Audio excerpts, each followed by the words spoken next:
It's like super hot, so don't get like, if I'm fanning myself, don't get all like freaked out about it. I know it's a little flamboyant. um,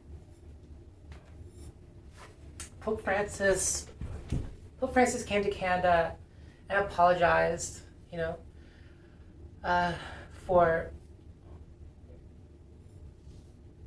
the atrocities towards First Nations people in Canada. I think this is a monumental event. Um, One of the things that I would initially point out, though, is that it feels to me like it is unbalanced. Like, it feels to me like you're putting all the emphasis on, all the spotlight on Pope Francis, or we did because he's left, versus First Nations people, right? Because there's one thing to offer an apology, right? And it's another thing to accept an apology. I saw somewhere online that Pope Francis thought to um, make a Native woman a saint. I don't know, and I can't find it now, but who knows? One like in regards to like Pope John Paul, right? Pope John Paul, when he was shot by an Islamic terrorist like 8 times or something in his lifetime, he went to uh, the Islamic terrorist in jail and forgave him. Like that is a very crucial aspect of, you know, compassion, forgiveness, and love and whatnot are very key aspects, right, of Christianity, and also specifically with the Catholic Church. One thing I thought that they could have pointed out that could have happened was, it was not just a genocide.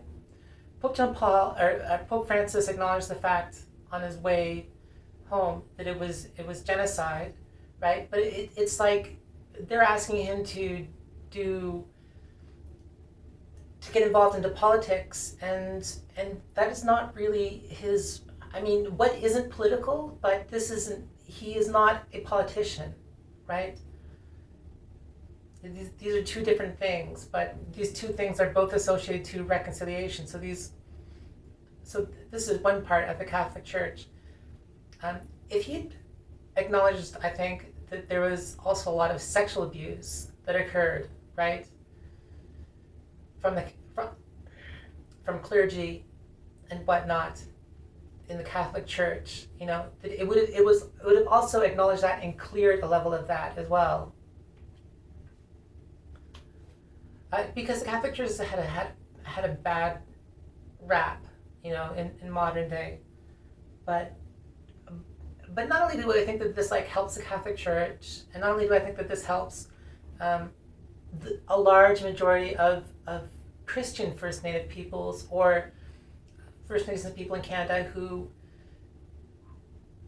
have a common theology with Christianity in terms of the idea of a creator and whatnot. Right? But it also exemplifies and establishes evolution in terms of like peace, right? It is example, Pope John Paul is or Pope Francis is exemplifying peace. Like one of the things I used to see when I was growing up in my small town was that, I would go into somebody's house who was Catholic, and they would have a picture of Queen Elizabeth up next to a picture of Pope John Paul II. I thought that was monumental. At least it was to me in my day and age, in my little Catholic Protestant town, right, where the Catholics were the majority. Anglicans were probably very much a minority in my small little town too, but I don't know. I really do think that it is monumental. I bought this from a First Nations guy off the street once. I'm not quite sure what it means, but he gave it to me, or I bought it from him, and he got up and shook my hand. I don't know what that implies, but I've had it for like 10 years.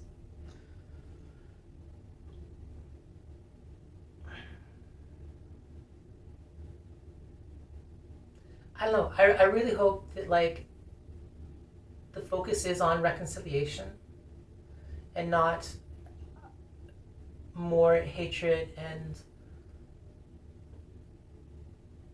animosity.